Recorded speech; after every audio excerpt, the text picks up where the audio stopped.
The topic of today's hearing is GSA's culture of waste and spending. You are uniquely positioned to provide testimony that will help the committee better understand the GSA's spending of more than $850,000 at the conference in Las Vegas in 2010. To that end, I must ask you once again to consider answering the questions. So, if you'll bear with me.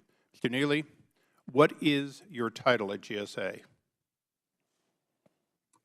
Mr. Chairman, on the advice of counsel, I respectfully decline to answer based upon my Fifth Amendment constitutional privilege.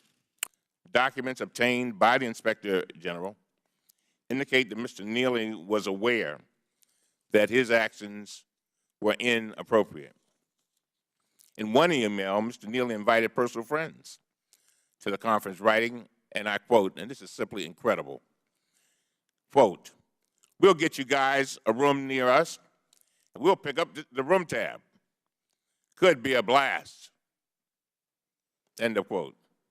He then went on and wrote this: "I know I'm bad, but as Deb and I often say, why not enjoy it while we have it and while we can? Ain't going to last forever," end of quote. Well, Mr. Neely, it stops now.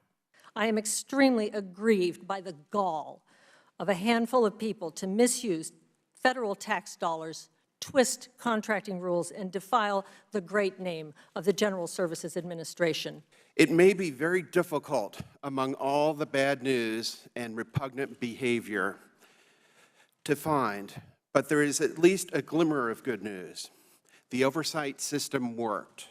We may be the last resort for protecting taxpayer dollars and unfortunately catching the fraud, waste, and abuse after the money is spent.